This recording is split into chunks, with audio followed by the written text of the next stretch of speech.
I've given this a lot of thought because libraries are so integral to my life. It's hard to stop and think about, well, what started these? And honestly, our founding fathers had a lot to do with it. Thomas Jefferson famously, Library of Congress. Ben Franklin had a library in Philadelphia. The foundation of democracy is rooted in information and equitable access. Welcome back to the Vetted Conversations podcast, where we delve into the foundation's workings and current challenges to the American way of self-governance. In today's confusing world, it's more important than ever to understand how our government works and how we, as citizens, can actively participate in the discussion to safeguard our liberties and continued freedom. Our mission is to ensure you, our listeners, have the knowledge and insights needed to become more informed and engaged citizens and active members of your communities. So let's get into it.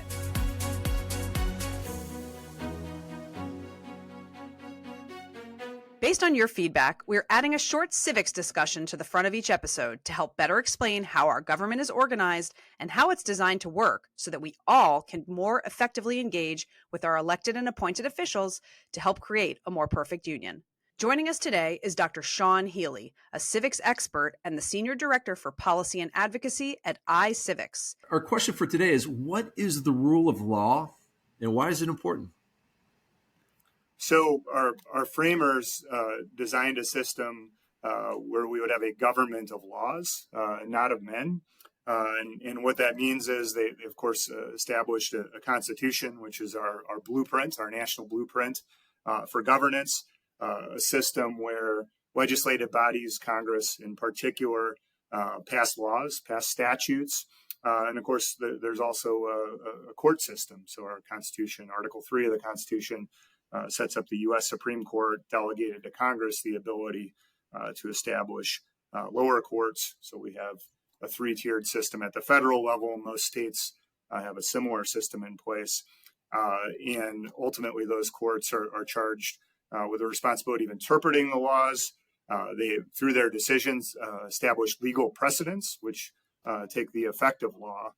So that body of law, as defined by our Constitution, our federal Constitution, our state constitutions, the statutes that are adopted at various levels of government, and those legal precedents established by our courts, establish rule of law and guarantee all of us citizens in this country due process of the law. And it's critical also, not just for the supporting of our individual rights, but also in the continuity of our institutions. And it's one of the reasons we're nearing the 250th birthday of the country since the Declaration of Independence that we've endured because of this respect for rule of law, not only our rights of citizens perpetuated, but as are our institutions.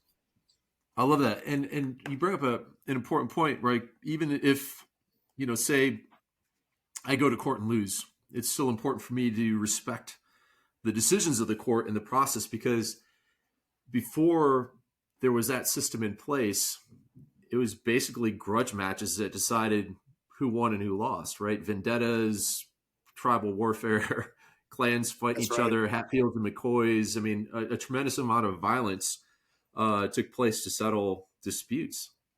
Right. You don't want a system where to the victor go the spoils, right? And enemies are punished. Yeah, we have a system instead where there's this premise of peaceful transfer of power, and critically happened in our country in the 1800 election, where it was the first transfer of power between political parties, and that's such an important ceremony that happens not just in the presidency, but every level of government. That we participate in free and fair elections, and that we ultimately respect the outcome, and that power is transferred, sometimes within parties, sometimes across parties, but our system thus endures.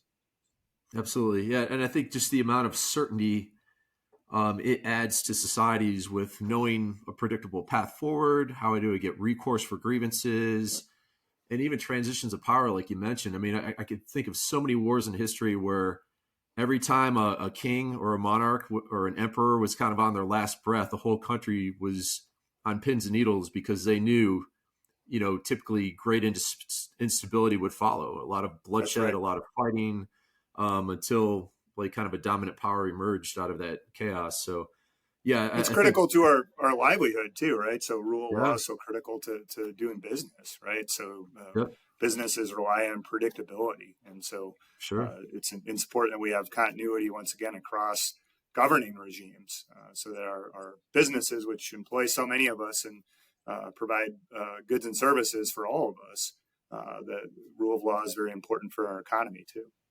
yeah. No, I love that. And it reminds me of like the two kind of big takeaways I took from Thomas Hobbes's Leviathan was one, the government needs to retain the monopoly on violence, right? And its two most important duties are to protect the people from attack and punish the unjust. And part of that goes into enforcing contracts, which allows business to flow, right?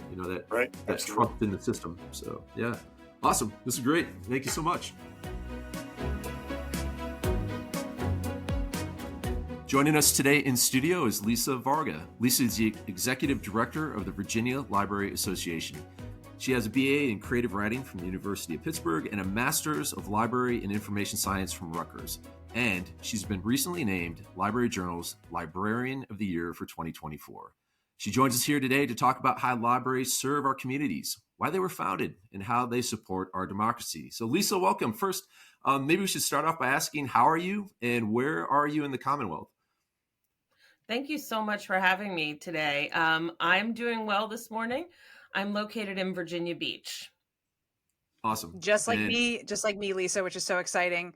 And I can tell you that living right near the Great Neck Library in Virginia Beach and having it positioned next to the fire station Ladder 8 that we use, and across the street from a school and a public playground, it is that our library is incredibly well positioned as a public asset with kind of all the other public institutions that people can take advantage of right around it, making it very obvious what a library is meant for. If I can also add, I'm currently the chair of the Virginia Beach Public Library Board. So I appreciate you very much giving the public library its proper due. Yeah, it's incredible. What a resource. And I think one of my kids all thought that they think their first credit card was a library card because it was the first, non-play thing that they had that would actually do something for them. I love it. And no interest rate, right? That's yeah, I'm like, this is easy. Yeah, exactly. Well, interest rate in a different way. Like you're interested in the books and in the material, right? Like, yeah. Ooh, nice one. Yes. Nice one. But I will say, Lisa, Same. in Virginia Beach, I also took my kids to the free music class in our Great Neck Library, and I'm the Girl Scout troop leader here, and we've done an incredible event doing a library cleanup. So I think it's such an unbelievable asset, and the fact that you're right local for me is really, really cool about this conversation. Yeah, we're definitely going to have to meet up and talk more about libraries. I think one of the great things about Virginia Beach, in addition to our public libraries, is that we have a really innovative thing here called the Joint Use Library, which is a public library that also shares space and all kinds of resources with our local community college. It's a really incredible model for service. That's so cool. Well, before we get into Virginia Beach, can you tell us just, why does America have public libraries? What's the story? What's the backstory on public libraries? I've given this a lot of thought because libraries are so integral to my life. It's hard to stop and think about, well, what started these? And honestly, our founding fathers had a lot to do with it. Thomas Jefferson famously, Library of Congress. Ben Franklin had a library in Philadelphia. The foundation of democracy is rooted in information and equitable access. Now, for a long time back in the day, libraries were subscription. You had to pay for them. And the only way you could pay for them was if you had the financial stability or income to do that. When the public library became a more popular model, the idea was anybody, regardless of their economic situation, should be able to learn, to educate themselves, and have access to information. And that has helped raise generations of people who maybe couldn't go even finish high school, but they still wanted to better themselves. And so this system was created, a public institution supported by tax dollars and sometimes augmented by personal donations, to allow anyone in a community access to information from cradle to grave. Incredible. Such an important point, because I think a lot of people today might fail to realize like how the cost of information has decreased, like plummeted. I remember reading like back in the Middle Ages, where the monks were kind of like studiously copying texts from like Greek and Phoenician into more modern languages back then. Like only the wealthy and only the church or the clergy had even the ability to read. Most nobles couldn't read, and books, Right. because they were all hand copied, were super expensive. And now, I mean, they're so cheap on Amazon, and they're even free in the library. So I guess where I'm going to that is your point about democratizing information is important, because before the American Revolution, we lived in pretty much the powerful just told us what to think and what to do. And if we disagreed, you took a great risk to your life, disagree with the church, disagree with the king. And, when America was founded, we kind of shut that off. But then that created a whole new need for the public to actually understand the world, to make their own decisions. So, Yes, and then you have Andrew Carnegie, who gave millions of dollars to create the public library, to create buildings. If you've never been in a Carnegie library, but there's one in your area that you can get to, please go check it out. It's really kind of amazing, the architecture and design, and just the idea that there was a community space for people. yeah, I think is something really important that we have to uphold. Modern libraries have evolved so much. I think about when I went to the library as a kid, you could check out records, and that evolved to CDs and now digital music available for free through your library. You don't need a subscription to a music service. We talk about, the availability of audiobooks. I have a lot of people that I know that use Audible, but when you're in a situation right now where just everything costs so much money, being able to reduce that subscription and use Libby at your library for free for audiobooks and ebooks is also important. So cool. So okay, why we got like sort of the backstory, but do you have any other historical touch points of like why the founders of our country were and what their feelings were about libraries? We're very trying to think about civics and the founding of our the thinking of our founding fathers and the documents they created. Obviously I'm not asking as a library historian, but do you have any other sort of context, especially because here we are in Virginia, about some of those early interactions with? Sure. I mean, I could say to you, one of my favorite lines is, librarians may not have all the answers, but they do know where to find them. So I'd be happy to send you some documentation to put in the show notes for that. I just think that it's so clear that they agreed that the concept of accessible information, regardless of status, was so important that they put time and energy into it as they were building this great experiment. And that the idea that information should be free was really just part of that cornerstone of democracy. Yeah, that's amazing. It's in Virginia, especially, the Thomas Jefferson history was very much right around us. And yes, the amount of books that those people read when, was incredible. Obviously they had few other distractions to take their mind off books. But when you read about the books that they read, our founders and the early sort of shapers of our country, it was incredible, the breadth of their reading. Yeah, and I'd also like to bring up, we've got James Madison University, right? James Madison was a huge proponent of freedom of information. And so I think there's even some connection to the FOIA requests we see these days, right? The Virginia Coalition for Open Government, those things are direct descendants of some of those philosophies and actions. Yeah. And also go Dukes. Sorry. Yeah, no, I'm a big fan of JMU. I teach like one class a semester down in Harrisonburg. So awesome.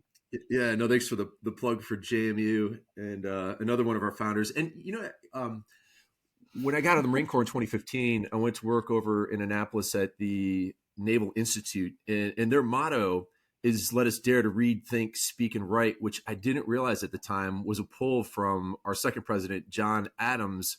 It was a line he wrote in a dissertation on canon and feudal law, where he was driving at this whole idea of an educated public being vital to democracy. So not only is like a free press. And we know that Jefferson said he'd rather have a free press than a government, right? Newspapers than a government if given the choice. But now, we've got that layer. And it's interesting because the media is kind of like what's being told to us by other people, observing events. The library is kind of like just the source itself, right? I mean, it's a repository of information where you can go and sift through to get many views of different current events and history.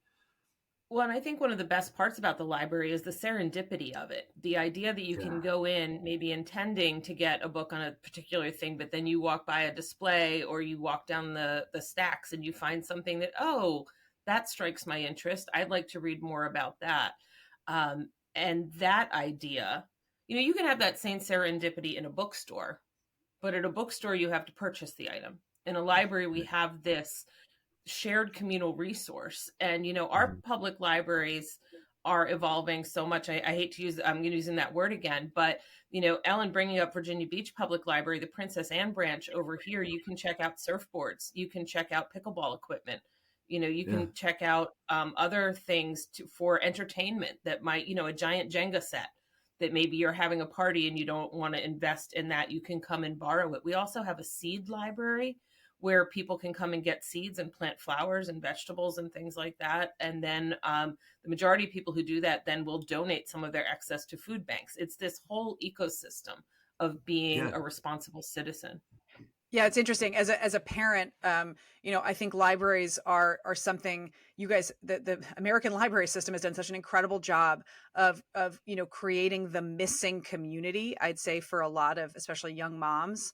It is a place where the playroom is so great. They're interesting educational toys. The kids don't have to be quiet in the library playrooms. It's okay. There's free programs. There's, even some, obviously the early childhood development programs. And, when you first have a child and you're kind of alone with this, blob that you have to take care of. Sorry. A mother of three. That's what they are. I'm allowed to say that. The library is one of the few places where, and I will say this as a military spouse, you move to a new community. I moved here and had a 1.5-year-old. And one of the first places I went was Great Neck Library, because I was like, I know there's going to be a playroom. I know there's going to be books. There'll probably be other moms there. And of course I met people. And then I now see people in my community that I know, and they tell me about, hey, there's this other music class over here. And that is resources in today's world, right? It's not just, hey, what are the books? And I think, all of those things are public goods that we have committed to doing together as part of a democracy, as part of a pluralistic society. And that's why I think another question is, what are other ways that you see libraries strengthening our democracy? Because I saw it very clearly as like public place, work together, meet new people, talk about issues. But what other things do you kind of see? I see a space for connection, absolutely, for people of all ages. If you think, you're talking about being a young mother, maybe feeling a little isolated in your new community and not knowing where to find folks, knowing that the library is a beacon of helpfulness to you. We're also looking at a society right now in which people are incredibly isolated, incredibly lonely post-COVID. The place they can come is the library, right? You've got a whole generation of folks that really prefer to read a newspaper in the morning, maybe can't afford the cost of a subscription these days. They come to the library, they sit, they read their newspaper, they maybe interact with some folks, they can get some information about their taxes, about registering to vote, seeing all kinds of, just being out in public, first of all, I think is important intergenerationally. We tend to live in spaces that isolate us, right? So and I'm going to speak about Virginia and parts of it that I've lived in. You have suburban areas with lots of families, all roughly in the same age range. And you don't necessarily have the multi-generational way people used to live, all in the same, families staying in the same community. So for older adults, going to the library and seeing families, seeing young kids, seeing, people interacting is very uplifting and healthy for them. If you live in an active adult community or maybe a 62 and up, you are surrounded only by people in your own age range. but we know that people get so many benefits from interacting with one another and crossing those generational lines. The library is a place where that can happen. 100%. And I'm glad you mentioned that, Lisa. Like, one of the reasons I like, I'm 52 this year, and one of the reasons I love teaching at the college level is that it puts you back in the 18-year-old demographic, right? And Yeah. it's like they learn from me, I learn from them as much. About our profession, how things have changed and staying current. But I think back to your point about the library being a community resource. Last time I was in 2 weekends ago to our public library here in the Front Royal area. I mean, there's a lecture on geology going on, and about 20 people, rockhounds who were sitting in one of the conference rooms there, having a robust discussion about the geology of Virginia. I think I also saw people searching for jobs, right? Especially, folks who might be down on their luck. It's like one of the few places you can actually get free internet access, right? To come in and search the job boards and get, coaching on writing a resume, and applying. So I have a couple of anecdotes about, I'm sorry to interrupt. No, please go ahead. I have a couple of anecdotes about that. And that is that, back when the internet first became really popular as a means for applying for jobs, we had a lot of folks when I lived in Fredericksburg who would come into the library and say, I've been a truck driver for 20 years. I've never filled out an online application. Like, how do I do this? And we would help them with that. Right. So all of these people that were in positions that were transitioning to using digital applications, the library was the place they would go. Who else would go and help them? Also, you would need to sometimes print documents, right? Even though you submitted them electronically, everywhere else you wanted to print something cost you money. The library offers that service to you for free, right? It's all part of your tax dollars. It's part of us contributing as a society. A couple of weeks ago, a friend of mine told me that they were moving into a new apartment, and it was going to take 3 days for the internet company to set them up, and they were going to have to take PTO because they weren't able to do their work. They went to the library, they got a Wi-Fi hotspot for free, don't have to pay for it, was able to take this to her new apartment and work until the company was able to come out and connect her. Where else would you get that, right? Anywhere else you'd have to pay for it. But libraries have seen what people need. We look at the pandemic. Williamsburg Regional Library, in the first couple of weeks of the pandemic, converted their bookmobile into a mobile hotspot and put out a schedule and said, we're going to sit in this parking lot for this many hours, and cars would just pull up and people would be with their laptops and their kids with their Chromebooks, and they would be getting the work done that they needed to do. Because I think that once people get to a point where they can afford comfortably to pay their internet bill and their phone bill and their cellular bill and get unlimited internet, they forget what it's like to be paycheck to paycheck. They forget what it's like to not be able, like you said earlier, Joe, to be able to just go and buy a book. Kids' books are expensive these days. This picture book is $20. When my kids were going through, dozens of books a night, I couldn't afford to keep that up. Right. Yeah. Right. The library was a place for it. When my kids got addicted to watching the Wiggles, right, back in the day, like, I could take all the videos from the library. I didn't need, all of these subscription services to access the things my kids wanted. Or before that, Blockbuster, right? Where you actually have to go exactly. In and get a VHS cassette tape. I think there's so many good things. I mean, my earliest memories of the library was a summer reading program. My mom was a grade school teacher. Education, super important. I got to tell you, like, I remember at the end of summer lamenting going back to school, but being super proud of having read like 76 books that summer. It was kind of like, excellent. As a kid, it was just like amazing. But I love your point about, like, so much of people's information behavior today is bias confirmation, right? They're just looking for information that reinforces their existing point of view. Whereas if you're browsing the stacks in a library, inevitably you're going to be confronted by material and content that is different than what you subscribe to, right? And I saw it, just walking around the stacks the other day. And I love it for that reason, because it's just kind of like, I think it's always important to be curious and challenge our own belief system, just to make sure that, what are we missing? What else might be out there? What lenses might we not be looking through? And I've noticed, like, over the last couple of years, right, like, libraries being under attack. And so could you tell us, like, from your perspective, like, what's going on out there? the why of why people are speaking against libraries, which, Ellen and I both see as immense civic good. Yeah. What's going on out there? This is a big question. And I'm going to say that the attack on libraries and books is we are a spoke in the wheel of folks trying to break democracy in general, right? So when we talk about the attacks that libraries are under, we also have to look at some of the fundamental attacks happening to other aspects of our community and democracy, because we're just a piece of it. We are, like you said, Joe, when you're getting information from one source and you're not getting anything else, you will start to see all these pieces fall into place, and you will say, the problem is the library. The problem is the library giving access to material that I disagree with personally, and so I don't want it available. I don't want my kids to happen upon it if I'm taking them to a public place. And it's being done in a couple of different ways. So we're looking at school libraries and we're looking at public libraries that are being attacked.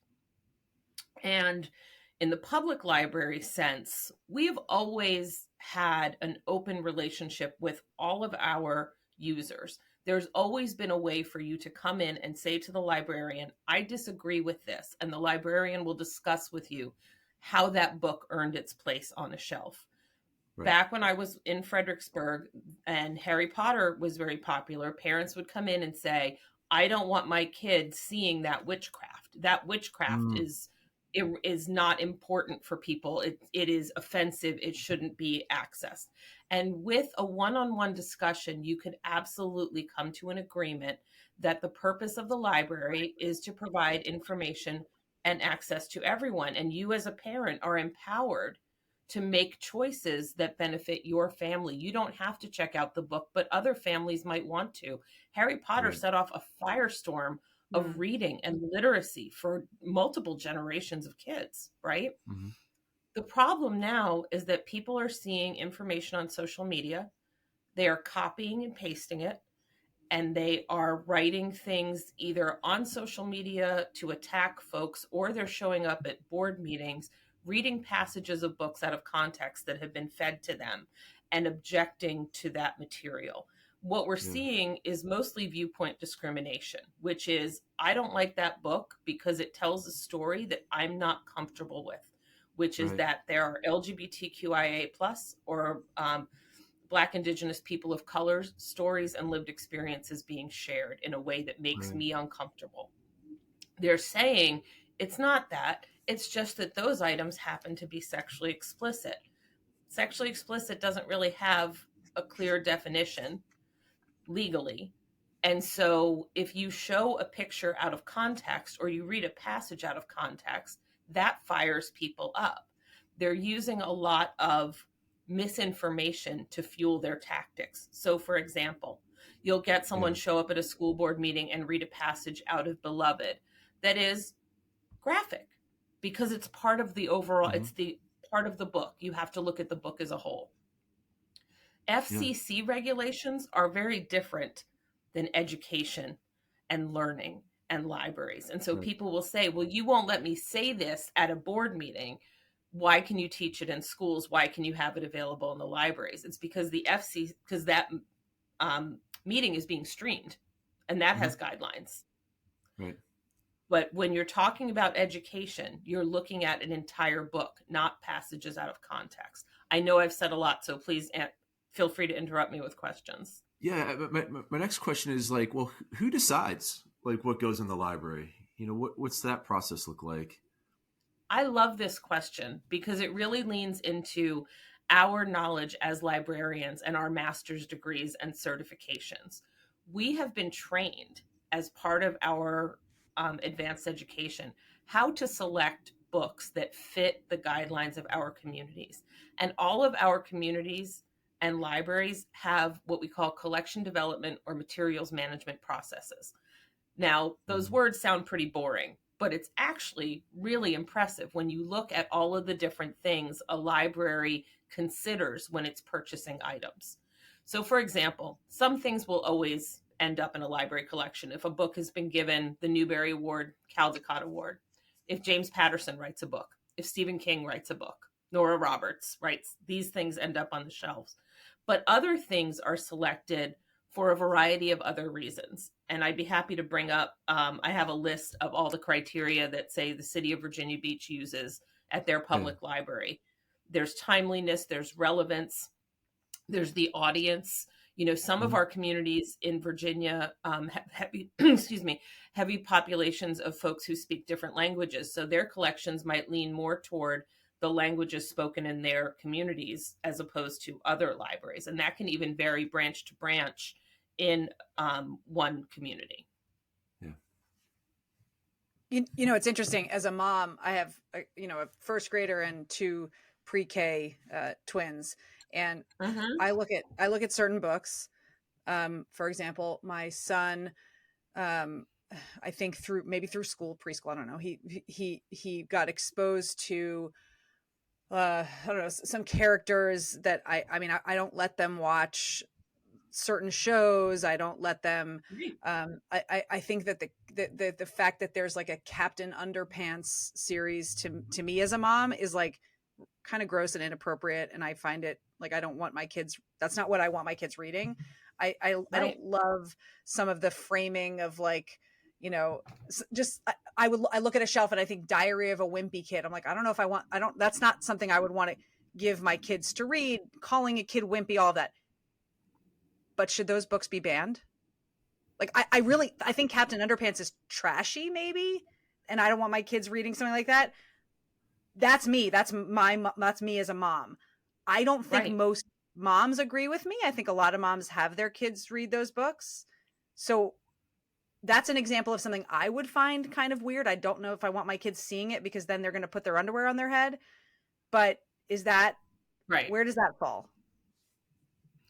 I think that that's a great discussion about parental choices and being an active parent and saying to your kids, that's not something that we do in our home. Your friends might do it, but we don't. And that's a great discussion for all kinds of things, right? You might have a different religion than a friend, and you can say, we don't, subscribe to that in our home.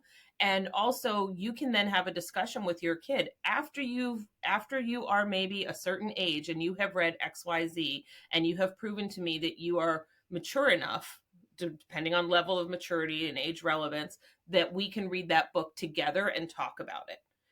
Right. And that's the kind of parental involvement that we want happening. And I think there's also been this false narrative that parents don't have a choice in what their kids are. It blows my mind because I think if you talk to any educator, they will tell you that they want parents more involved. That one of the biggest things that they faced as an educator was sending notes home, asking for involvement, looking for people to have opinions and thoughts on things. And then there was nothing. And then suddenly there was this huge influx of, well, we're not being given enough opportunity, but the opportunity's always been there. Yeah. So, I will say, Ellen, Diary of a Wimpy Kid came out when my youngest son, I don't even know what age he was, but every year the new Diary of a Wimpy Kid book came out on his birthday. Oh, wow. And he's 20 and I just bought him one back in November. I don't think he's read them in a while, but when he was 4, no, it wouldn't have been the thing that I chose for him, but we know our kids best, right? Exactly. What we're seeing now, I picked up this book. So this was a Front Royal. This was one that made its way to the sexually explicit list and objections from people. So this is a story about a family that is getting ready for grandma's visit, and there's some miscommunication about what you're supposed to be doing. For example, I'll sweep the dishes, Dad will scrub the fishes.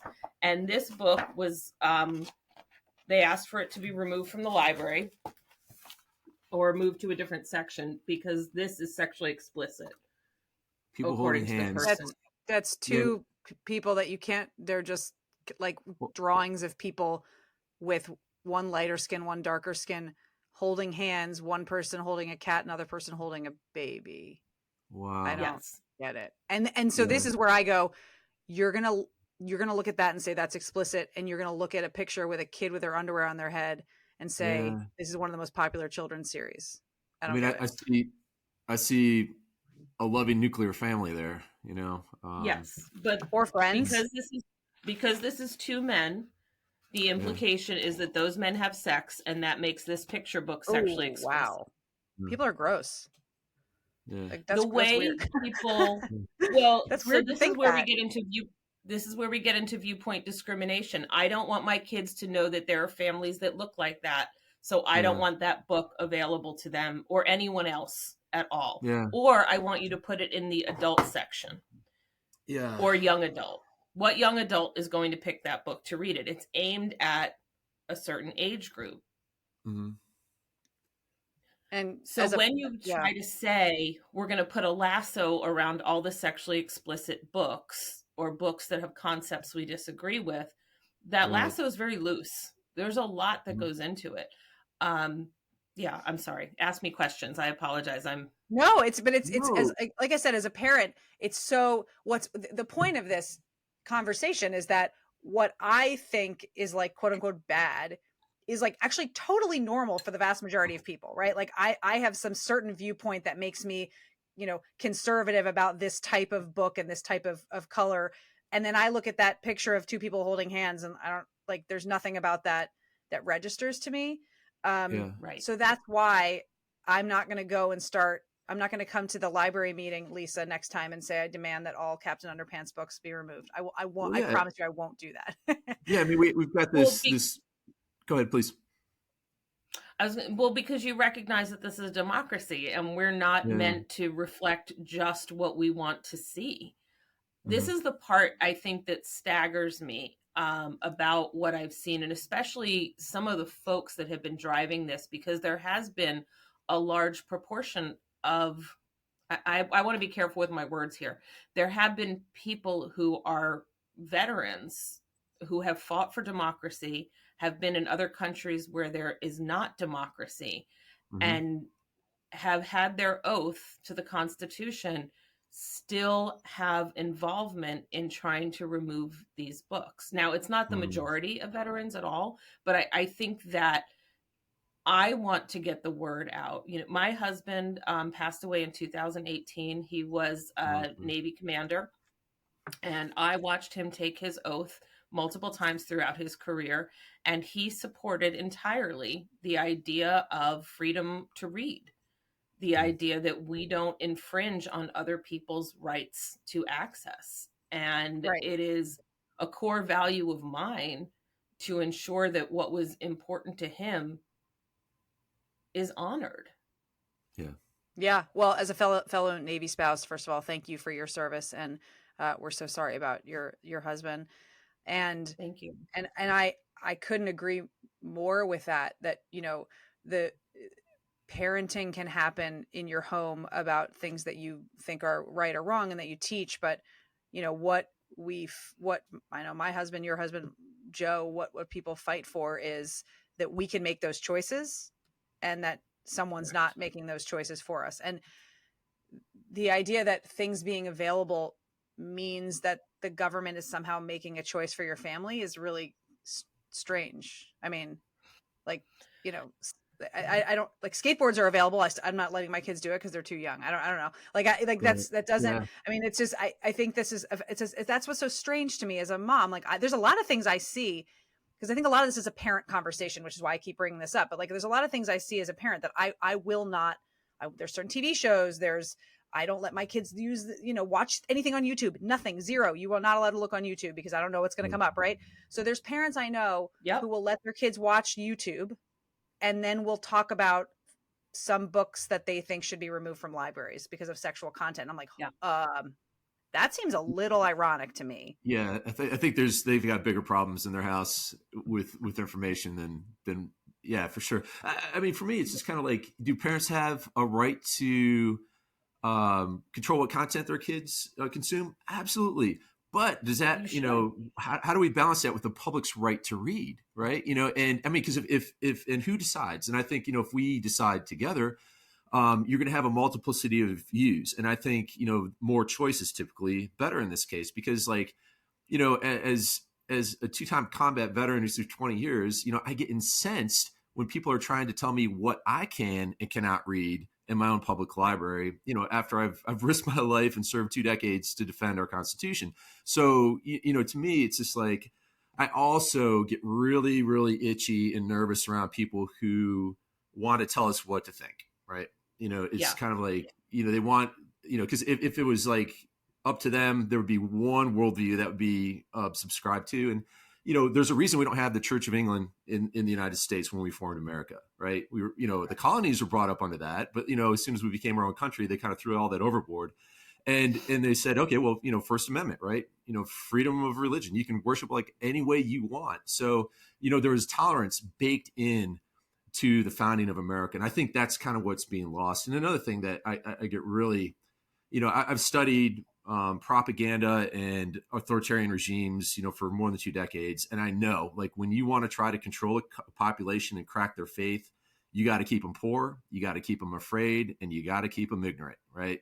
And that's how, so many dictators around the world control populations. So I think, libraries are an antidote to that. A free press is an antidote to that, right? So, I think it's bigger than just, oh, well, I don't agree with this worldview, or I don't agree with that, or I don't agree with, these people, the way they live their lives. No, I mean, this is about, like, how do we choose our elected leaders? What policies do we adopt? I mean, all of this kind of gets baked into this 240 plus year experiment we call America, right? So, sorry, I get a little fired up about that, but no, and I appreciate this so much because you're right, and I see people trying to say, well, I don't think libraries should have books that my kids might take home that might have topics in them that I might find uncomfortable. So you want to build this bubble around the library. Well, listen, Ellen, you live in Virginia Beach too. There are some stores or clubs you drive by with kids in your car and they go, Mommy, why is that woman, you have to have a discussion about what that store is or what that club is. There are ads during the Super Bowl that I'm like, how is that on a family, that like violent, movie trailer? How is that on the TV program that the most Americans, watch together? And like, right. I find that as a parent, I find it offensive. I do.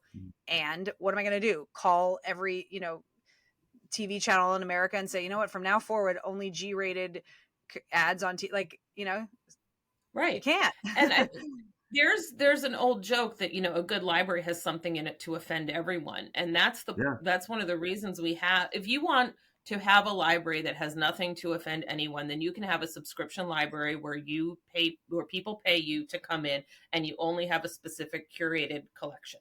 But in a public library situation, the point is that you should be able to walk through the biography section and see all of the people reflected of different communities, or you walk through a certain section and you can see, books by President Obama next to or near books by Ann Coulter. These items exist for people. Folks want to know and read these things, so we make them available. These folks have been targeting very specific titles and very specific types of books. And, we saw, Joe, in Front Royal, where it was 53 people associated with a specific religion, and they were using their religious beliefs to infringe on other people's rights. And that I don't get at all either, because the Christianity and Catholicism I have been taught by friends, I'm Jewish, but that I've been taught by friends that I've seen examples of are examples of love and acceptance. Yeah, that's right. And so seeing people use that, really, it led me to the Interfaith Alliance. I'm not sure if you're familiar with them, but they have a great section about the censorship of books and materials and trying to limit based on religious beliefs. I think there are so many places out there doing good to try to combat this. I've been a librarian for 25 years. I never imagined that my profession would become political in the way that it has, the way that the American Library Association has been under attack. And so you've got this professional association that has almost 150 years of experience, policies, best practices that can't be used to help explain how to support people in other localities, because the people who are against the books are also so against ALA that all of the knowledge, all of the experience, all of that wisdom and policy process suggestion is completely wiped away because people believe some propaganda they've heard about it. Yeah, yeah, yeah, and that's unfortunate. But I think, having grown up in a diehard Catholic household, Catholic grade school, Catholic high school, Notre Dame nuns for teachers when I was a kid. I mean, I kind of get that worldview, but then I also think, well, also we don't live in a theocracy, and thank God we don't, because we know how that turns out, right? You just need to look towards like the Inquisition and all the abuses that took place under that. So I think there's a very good reason why we have freedom of religion and also freedom from religion in our country. And I think the library being the place where you can go and improve yourself in a remarkable way. Like why did we have such an expansion of human progress with the Enlightenment? Because for the first time in a long time, people thought maybe we don't know everything about the world. That it was through curiosity that launched the Industrial Revolution, that launched to the technological and medical and scientific advances that we have today. So I think it all stems from at a young age just implanting that curiosity in humans and say, hey, the world's a big, complicated, confusing place. In order to navigate it successfully as an adult, you need to educate yourself, right? It all comes down to I hate to say cliche, but it's like knowledge is power. So, this has been a great conversation. I mean, we've covered a lot of topics, a lot of very important things. We've kind of connected the local level to global and history, the history of American democracy. What final thoughts do you have for people who might be listening to this podcast? Wow, that's a lot of responsibility. I'm supposed to sum it up. I just, I'll quote the great Ted Lasso: "Be curious, not judgmental." I think that when you're hearing that books are sexually explicit and people are only showing you a page or a snapshot of them, recognize that the Supreme Court says that you can't judge a book and call it pornographic or obscene unless you're looking at the item in its entirety. The work as a whole is something that's really important to look at. Read the books yourself. Read them in their entirety. Make assessments and judgments for your family, but please don't pressure others to feel that same way. Give people the benefit of the doubt that they want to explore and read and connect. And please don't attempt to paralyze a library's financial service because you disagree with the concept of a fraction of the number of items in their collection. Well said. I mean, all the free services I listed in this conversation, if those important elements of our democracy, and our parenthood are taken away, wow, what an incredible loss. That would be really, really hard to get back. It would. I don't think that if libraries didn't exist today, it would be very difficult to get them started, right? And I think that's true for a lot of things. But libraries do provide a social safety net that I think is a lot of invisible work that folks don't always see. If you talk to library workers, they will tell you all the kinds of ways in which they help and fill a gap that is not being provided by other areas of their community. And, it's hard work. I will say this, it's absolutely not sitting around and reading all day. Definitely. Although people ask me or say that a lot to librarians. I would love to just sit and read all day. You know what? We would too, but we're actually not allowed to read on work time. So we do all our reading after work. Nice. Or at lunch. Nice. Yeah, no, this has been a great conversation. I think my final thought, after reflecting on, both what you, Lisa, and what Ellen have said about this whole debate, is that eternal vigilance is the price of freedom. It's something that we say in the military. It's something that I hold to be true. So, we all have a decision to make. I think, our libraries are tremendous civic resources. And, when you think about it, there may be things in there that offend you. Good. It all comes down to, do you want to have the freedom to read, think, speak, and write or do you want to be told by other people what to read, think, speak, and write? And, me for one, I want to make that choice myself. I think many of our listeners out there want to make that choice for themselves, even if there's content in there that might be a little bit offensive or might, show a different view. But I think that's a good and healthy thing for American democracy, to have these debates. And our libraries are clearly a place where we can educate ourselves on current issues. So, Lisa, thanks so much for joining us today. This has been a tremendous discussion. We really appreciate the gift of your time and your wisdom. Thank you so much for having me. And thanks on behalf of Virginia Beach readers and parents for your work in our libraries. I appreciate that so much. You all have been delightful. Thank you for understanding and asking such great questions. I'm happy to do any follow-up or answer any questions your listeners have. Thank you. Awesome. Thanks. Stay tuned, everybody. Next, we're going to hear from a local mom and patriot by the name of Kelsey Lawrence, who defended a Virginia community's right to read.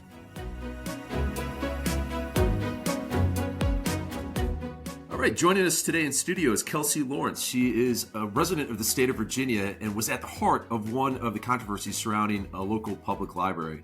I'd like to welcome you to our podcast. And in your own words, can you tell us a little bit about yourself and what happened this summer? Absolutely. My name is Kelsey Lawrence, and I live in Front Royal. I am a mom to 4 young kiddos. I have 2 boys, 2 girls, 9 and under. And I love our local public library. It's one of the reasons I moved to Front Royal. It has incredible resources for families and kids. And as a mom, it's kind of a hangout spot, I would even say. I joined a book club at the library, and there were librarians in this book club, and there were also people who volunteer, so they're heavily kind of involved in what's going on with the library.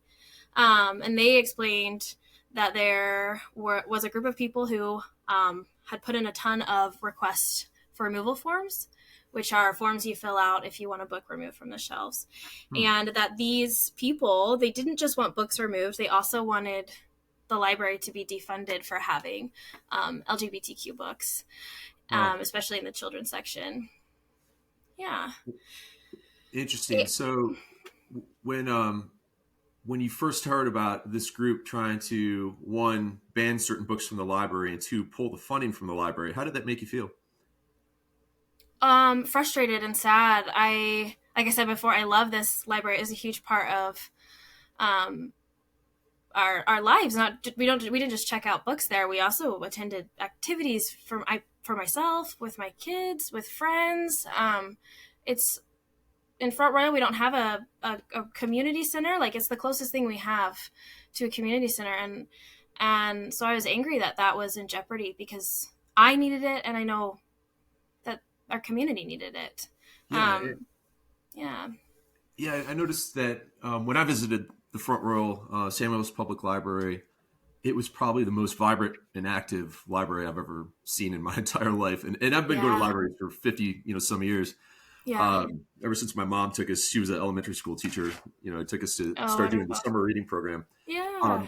What other ways do libraries help the community besides just issuing books? Sure.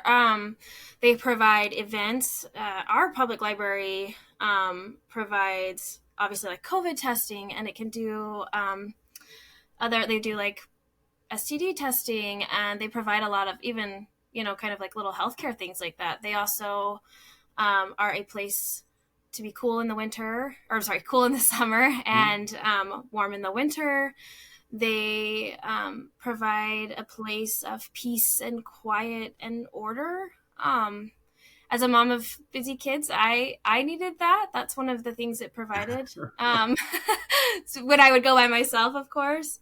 It's so much more than books. It's people and community, and the librarians themselves are also integral part of what makes the library wonderful, because they are incredible people. Yeah.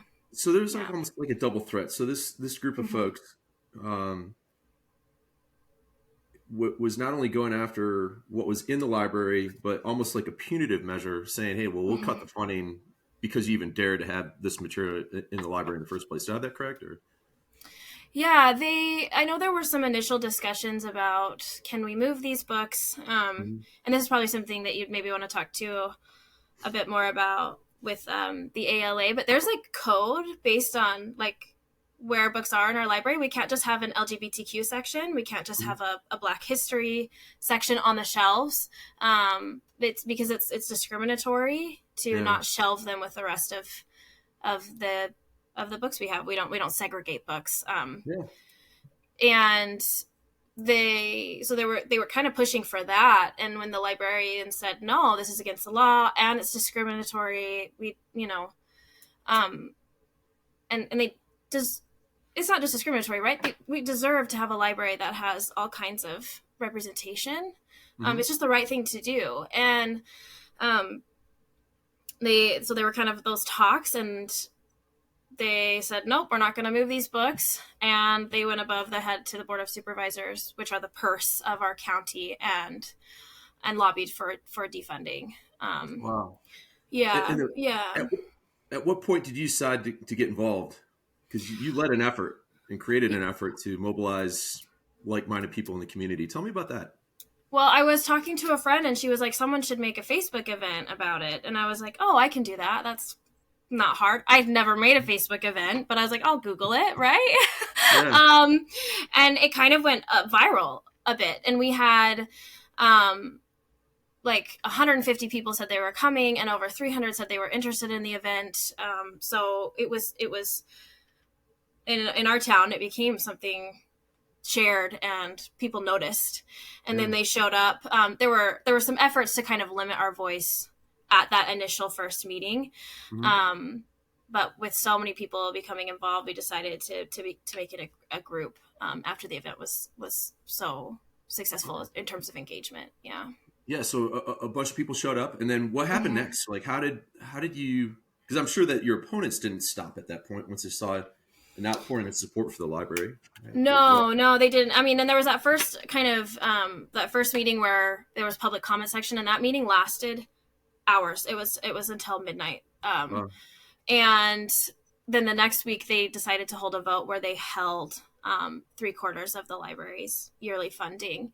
And they gave no stipulations. This is our Board of Supervisors. They gave no stipulations about what the library needed to do to get their funding back. They really were just kind of holding the funding hostage because of this loud minority who wanted these books removed. Yeah, and this is a library whose founding goes back, I think, to 1799, I think. I mean, this has been an institution in Warren County, Virginia for centuries. Yeah, we're one of the oldest libraries in the Commonwealth. Yeah. Yeah.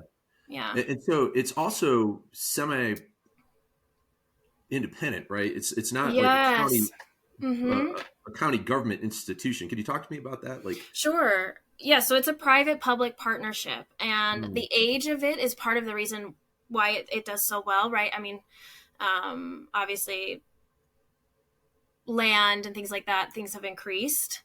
So anything that was donated in the 1700s, is worth a lot more than it was than it would be if it was donated currently. So I mean, that's why it works so well. They're also able to take donations, which if they were fully public, that wouldn't be an option. Yeah. There are 23 other libraries in Virginia that do kind of have this partnership, but ours is just, it's so well done because it's one of the longest. And yeah, it has its own private board. It's able to, it has more continuity, right? When we have board changes or, different ideologies politically, the board's independent of that, and it's an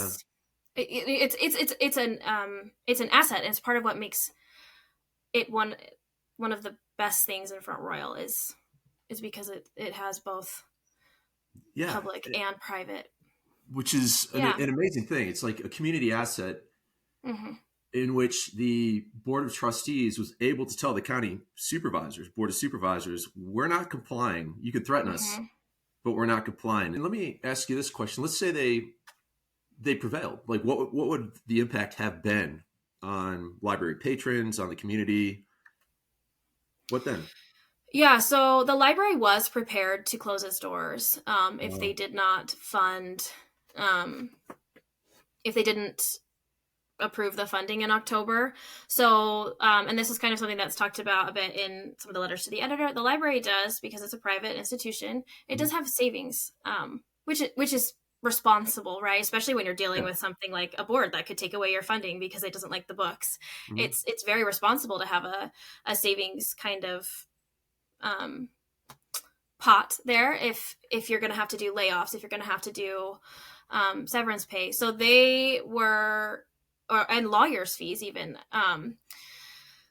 So because of that reason, even though they did have some money in the kind of in their reserves, they weren't going to use it to keep the library open. They would have had to close the library in October.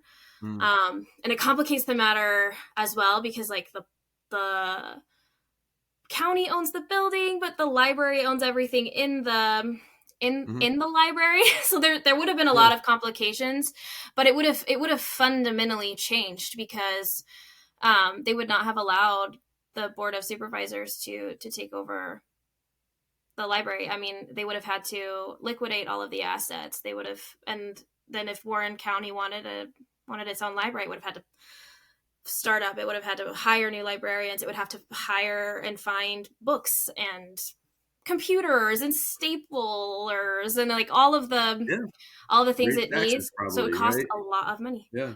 And then if they got someone who wasn't properly trained in library code and they removed LGBTQ books, or you know, heaven forbid, did something as drastic as Texas has done or Florida has done with their their school system, and removed Black history books as well, like that is a lawsuit waiting to happen. And so it would have cost the county even more. So it would not have been good for anyone. I mean, you know, in America, we're founded on the principles of democracy. We're a constitutional democratic republic. You know, our government was formed to have the will of the majority prevail, but not to the detriment of minority groups. I don't mean in terms of like ethnic minorities, but in terms of people who disagreed with the majority opinion, right?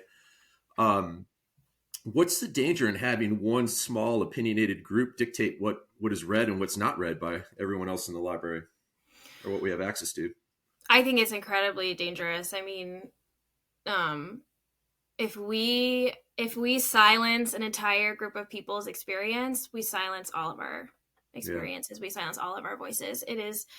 It's more than books. It sounds like it's not just about books. If our library is a representation of our society, then the books on our shelves and it shows how we want our society to be. We want our society to be inclusive. We want our society to be open minded, and reading is such a huge part of that, being able to say what you want to say and write what you want to say. There's a reason we have the First Amendment, and it's a reason it's the first, because you don't have any other rights without that freedom of speech. Everything else kind of builds off of that. So to have a group of people say, well, your speech is not valid, it's not correct, it needs to be removed from a public space, is a slippery slope towards authoritarianism. Yeah, three thoughts come to mind from your comments. One, from the individual responsibility perspective, by decree, if they were to win and your side were to lose, it would be out of your hands what you could expose your kids to or not within the public library. Yeah. So it's no longer the parent's decision. It's the decision of the state or of the government or of the county.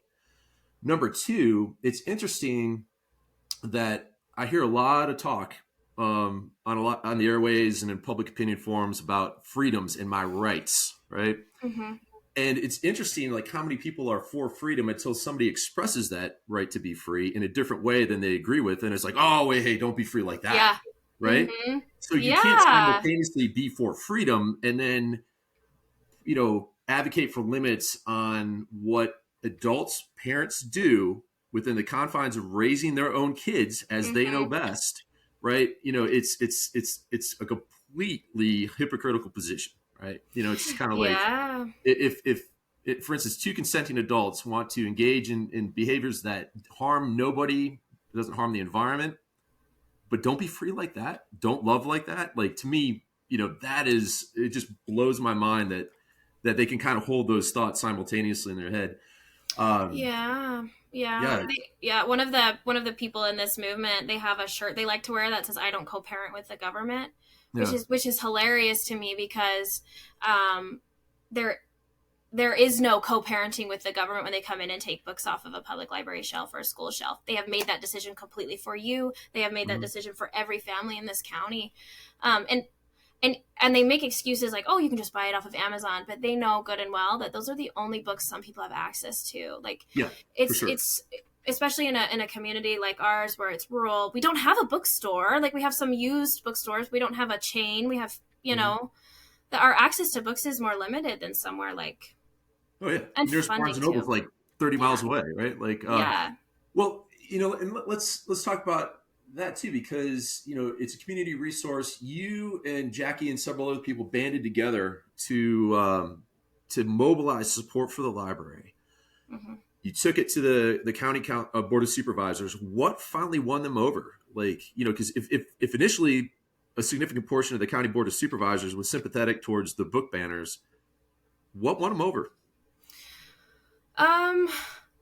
Quite a few things, I think. One is we made a lot of noise, and we let the community know, because the majority of parents and citizens are against book banning. The majority of people believe like in gay marriage, and that gay marriage should not just be legal, but should be represented in books and literature. Like, this is our world. Like, these are what families look like. So we are the majority. We just don't always know how or when to speak up. And a lot of things came together to be able to organize and to talk, to make it easier to talk to each other about what was going on. And we did lots of, there's lots of like kind of organizing tactics we could get into, but we did not let up. We kept talking and speaking out and showing up and getting more people involved and holding them accountable. For sure. For sure. And I think, like, that's the beauty of our system and our way of life and our way of governing ourselves, is that the people are the final check on power. Yeah. Right. And that, like, that is not a lesson to be lost. It's just like, many times it just takes brave citizens like you to step up and say, nope, we're not giving up this freedom. And it's hard fought. I spent 20 years in the Marine Corps in uniform, 2 wars, deployed all over the world. And I wrote Jackie a letter, because when I read about that in the Post, I was just like, I looked her up, found out what organization was in charge. And I sent her a letter. I was like, I can't make your next meeting, but feel free to use this. And it was just like, I was incensed as a 2-war combat veteran that some people would tell me what I can and cannot read in my own public library after, it's just kind of like, here we are, my wife and I, she's also a Marine, did 20 years, defending freedom around the world. You're going to tell me what I can and can't read in our own public library. Is like, no, just no. So, I was so glad to see, that just like patriots come in all different, forms of like from all different walks of life. And, serving your country and serving your community also comes in many different ways. And that's exactly what you and Jackie and others did, is like, you stood up for freedom, you defended the public library, and made this community better for everybody. Oh, well, thank you. For sure. That means a lot to me. Yeah. So, from a combat veteran, thank you for your service to our community. It really does count. And, those are no small acts of bravery. I think there are people who want to tell us what to think, what to believe, what to do, and take that control away from ourselves. And I think, what was interesting, like when I read that the Board of Supervisors was finally persuaded by the thought of, this is government overreach, right? Yeah. And even the head of the Republican Party in Warren County was like, let's stop. This is nonsense. This is, I don't believe in the government being able to have this amount of power or sway over us. I was like, wow, what a compelling argument, right? So absolutely. And it speaks to both sides of the aisle, right? It's very much it's an American value. Like, it's not a Republican or Democrat value. It's American. It's built and baked into everything that is a part of what makes this country great. For sure. And, arguably, I grew up in a fairly religious house and, went to parochial school and, religion classes, mass every Friday and Sunday, you could make the argument if you want to read about violence and rape and torture and murder and genocide, all that's in the Bible. So does that go out the window too? Because that's in the public library. So, I agree with you. It's a slippery slope. I think typically in questions of speech and First Amendment, more speech is typically better, not less. Mm-hmm. And at no point in history have the book burners and the book banners ever been on the right side of the long arc of history. Mm-hmm, mm-hmm. Yeah. And I think something to remember too is violence and more explicit content exist, and they exist because they're part of the human experience too. And books are a very safe place to think about and to understand and to feel empathy for people who live differently than us. Obviously within age appropriate ways, which I believe the library does do that. But that's a part of being alive and having a human experience. So for sure. And I understand the library came to some sort of solution where they created a young adult section, like 16 and above. They did. Yeah. Just put all the books that kind of fit in that content category in a separate thing from the kids books. Right. So to me, our library is set up very nicely. You have when you walk in, there's the kid side and then there's the adult side. And, they're very, obviously the children's side of the library is loud and the adult side is quiet. So there's very much, and there's an aisle, visually there's a distinction, and they moved those 16, 18-year-old books over to a shelf on the adult side. So visually there is that difference. And it wasn't explicit content that moved things over there. It was any book that's marketed to 16 to 18-year-olds or 16 to 21 were moved over there. So I think it ended up being over 800 books. So, and I think that shows too that they care about what people who their patrons are saying. I think that shows that they're trying to work with parents and allow them even more freedom to choose what your children read. So they were kind of working it out themselves. They didn't need any kind of pressure there. They were already on the path to making those things a reality. So Definitely. Yeah. Is there anything I didn't ask you, or is there any final thoughts you have for our listeners? I don't think so. I do feel like, and maybe this is maybe talking just kind of my experience. And you mentioned kind of bravery and courage, and I don't think that happens overnight either. I had a lot of help. I had a lot of people who took me under their wing and coached me or encouraged me, and I did a lot of things badly. I couldn't even look at the supervisors the first time I spoke to them. I was terrified. And I think taking the first step, even not knowing where it's going to lead, has incredible rewards. And don't be afraid to fail initially. Still do it, because it's the right thing to do. That's right. Yeah. That's right. Sometimes you have to put your body where your values are. And, we'd say that in the Marine Corps, courage is not being afraid. Courage is doing the thing despite the fear, right? Yeah. And accomplishing the mission. So I got to tell you, I'm so proud of you and your organization. I'm so grateful and thankful as a resident in Warren County who uses that library. You've heard it right from the source, folks. This is Kelsey Lawrence, mom, citizen, patriot, freedom fighter. Thanks so much for being on the show today. All right. Thanks. Appreciate it. We'll see you. Thank you so much for listening. If you found this podcast episode interesting or useful, please share it with the people you know. This episode was co-hosted by Joe Plensler and Ellen Gustafson. The audio and video were edited by King's Collab Studios. This podcast is a production of We the Veterans and Military Families, 501c3, not-for-profit, nonpartisan, veteran and military spouse-led organization focused on promoting positive and patriotic civic engagement to strengthen American freedom and liberty. Find out more about us at wetheveterans.us and follow us on social media.